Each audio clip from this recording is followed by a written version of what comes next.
നമസ്കാരം. ഇത് കർക്കിടക മാസം. ഈ കർക്കിടക മാസത്തിൽ സമ്പൂർണ്ണ ആരോഗ്യപരമായിട്ടുള്ള ഒരു ആയുർവേദ കർക്കിടക കഞ്ഞി നമ്മുടെ വീട്ടിലുള്ള സാധനങ്ങൾ വെച്ച് എങ്ങനെ തയ്യാറാക്കാം എന്ന് നമുക്ക് നോക്കാം. ഇരുമ്പ്, മഗ്നീഷ്യം, പൊട്ടാസ്യം തുടങ്ങിയ ആവശ്യ പോഷകങ്ങൾ സമ്പുഷ്ടമായ നവര അരി അരക്കപ്പ്. നെന്മണിക്കുള്ളിൽ വെച്ച് ഭാഗികമായി വേവിച്ചതിന് ശേഷം നെല്ലുണക്കി തവിട് നീക്കം ചെയ്ത് ഭക്ഷ്യയോഗ്യമാക്കിയ നമ്മുടെ സ്വന്തം പുഴുക്കലരി 1/4 കപ്പ്. ത്രിദോഷങ്ങൾ നിയന്ത്രിച്ച് ശരീരം പുഷ്ടിപ്പെടുത്തുന്ന ചെറുപയർ 1/4 കപ്പ്. പണ്ടുകാലത്ത് നമ്മുടെ പാടങ്ങളിലും തെങ്ങിൻ തോപ്പുകളിലും ധാരാളം കൃഷി ചെയ്തിരുന്ന ധാന്യങ്ങളിലെ പ്രധാനി തുവരപ്പരിപ്പ് 1/4 കപ്പ്. കർക്കിടക കഞ്ഞിക്ക് ആവശ്യമായ സ്വാദും മണവും ഔഷധ ഗുണവുമുള്ള ഉലുവ, നമ്മുടെ അടുക്കളകളിലെ ഇഡലിക്കും ദോശയ്ക്കും കൂട്ടുപോകുന്ന ഉഴുന്ന്, ഇവ രണ്ടും ഓരോ സ്പൂൺ വീതം. അങ്ങനെ ധാന്യപ്പടകൾ തയ്യാർ.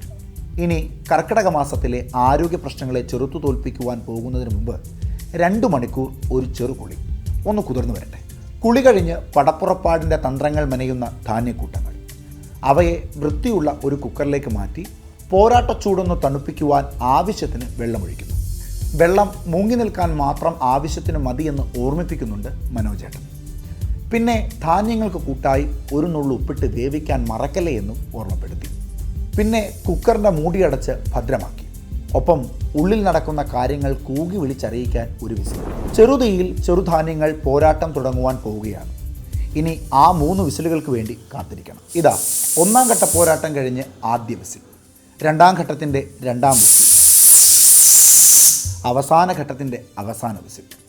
ഓരോ മണിക്കൂർ കഴിഞ്ഞ് കുക്കറിൻ്റെ മൂടി തുറക്കുമ്പോൾ ശ്രദ്ധിക്കണമെന്നും മനോജേട്ടൻ്റെ വക ഒരു ഉപദേശം. കടുകട്ടിയാർന്ന പരീക്ഷണങ്ങളെ അതിജീവിച്ചുകൊണ്ട് അവർ ശരിക്കുമുള്ള പോരാട്ടത്തിന് തയ്യാറായി കഴിഞ്ഞു. കുക്കറിലെ കൂട്ടപ്പോരിൽ എല്ലാ ധാന്യങ്ങളും നല്ലതുപോലെ വെന്തിരിക്കുന്നു. ഇനി ധാന്യപ്പടകൾക്ക് കുക്കറിൽ നിന്ന് മൺചട്ടിയിലേക്ക് സ്ഥലം മാറ്റം. വളരെ ശ്രദ്ധയോടെ അല്പാൽപമായി മനോജേട്ടൻ മൺചട്ടിയിലേക്ക് അവയെല്ലാം മാറ്റി. ധാന്യങ്ങളുമായി മൺചട്ടി വീണ്ടും അടുപ്പിൻ പുറത്തേക്ക്. ഇത്തവണ ധാന്യങ്ങൾക്ക് കൂട്ടായി മലയാളികളുടെ സ്വന്തം നാളികേരത്തിൻ്റെ 1-ാം പാലുമുണ്ട്. കഞ്ഞി പോലാകുന്നതുവരെ തേങ്ങാപ്പാൽ ഒഴിക്കണമെന്നാണ് മനോജേട്ടൻ്റെ വാദം. ഇനി അല്പം ചെറുചൂട് നൽകാം. ധാന്യമണികൾക്കൊപ്പം എത്തണമെങ്കിൽ തേങ്ങാപ്പാലും അല്പം ചൂടാകേണ്ടതുണ്ട്. അവസാനമായി പോരാട്ട ഭൂമിയിലേക്ക് എത്തുവാൻ പോകുന്നത് ചില പ്രധാനികളാണ്. തിരുവാതിര വ്രതത്തിൽ സ്ത്രീകൾ തലയിൽ ചൂടിയിരുന്ന മുക്കുറ്റി, ചെറുള, ഉഴിഞ്ഞ, തിരുതാളി, പൂവാങ്കുറിഞ്ഞില, കറുക, നിലപ്പന, വിഷ്ണുക്രാന്തി, കയ്യൂണ്യം, കാഴ്ചയിൽ തീരെ കുഞ്ഞനാണെങ്കിലും പ്രത്യേക ഗന്ധവും സ്വാദുമുള്ള അയമോദകപ്പൊടി, പിന്നെ നമ്മുടെ പാവം ജീരകപ്പൊടി. അങ്ങനെ കർക്കിടകക്കഞ്ഞി തയ്യാറായി. ഇനി രുചിയോടെ കുടിക്കാമെന്ന് കരുതിയപ്പോൾ നല്ല നെയ്യില്ലാതെ എന്ത് കർക്കിടകക്കഞ്ഞി എന്ന് പറഞ്ഞ് മനോജേട്ടൻ അതിലേക്ക് അല്പം നെയ്യൊഴിച്ചു. ധാന്യങ്ങളും ദശപുഷ്പവും അങ്ങനെ ആരോഗ്യ ഗുണകരമായതെല്ലാം ചേർന്ന് കർക്കിടക മാസത്തിലെ ആരോഗ്യ പ്രശ്നങ്ങളെ ചെറുത്തു തോൽപ്പിക്കുവാൻ ഞങ്ങൾ തയ്യാറായി എന്ന് മുറവിളി കൂട്ടി കർക്കിടകക്കഞ്ഞി തയ്യാർ. പുനരുജ്ജീവന ചികിത്സകൾക്ക് ഏറ്റവും അനുയോജ്യമായ സമയമായി കർക്കിടക മാസം കണക്കാക്കപ്പെടുന്നുണ്ട്. അതുകൊണ്ട് തന്നെ കർക്കിടക ചികിത്സയിൽ കർക്കിടക കഞ്ഞിയുടെ പ്രാധാന്യം വളരെയേറെയാണ്.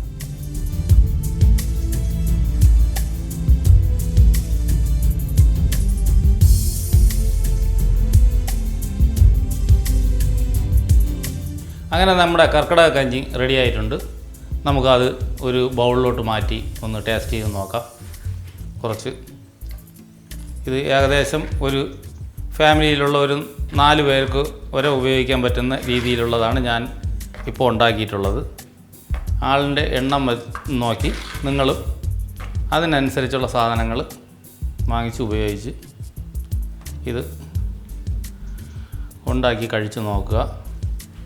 എന്തുകൊണ്ടും ഈ കർക്കിടകത്തിൽ നമുക്ക് കഴിക്കാൻ പറ്റിയ ഒരു നല്ല ഒരു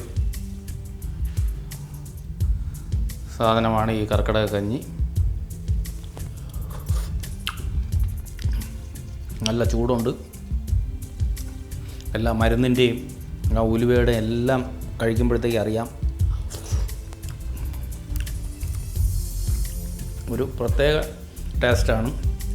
എന്നാലും വേറെ കയ്പോ അങ്ങനെയുള്ള സംഗതികളൊന്നുമില്ല. അത്യാവശ്യം കുറച്ച് ഉപ്പും കൂടെ ഇതിലിട്ടിട്ടുള്ളത് കൊണ്ട് സാധാരണ കഞ്ഞി കുടിക്കുന്നത് പോലെ തന്നെ നമുക്ക് കുടിക്കാമെന്നുള്ളതേ ഉള്ളൂ. കുഴപ്പമൊന്നുമില്ല.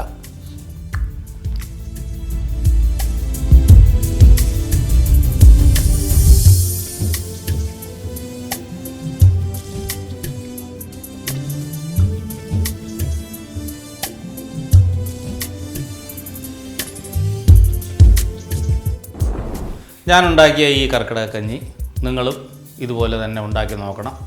ഇതുണ്ടാക്കി കഴിച്ചിട്ട് ഇതിൻ്റെ അഭിപ്രായം എൻ്റെ കമൻറ്റ് ബോക്സിൽ കൃത്യമായിട്ടും രേഖപ്പെടുത്തുക.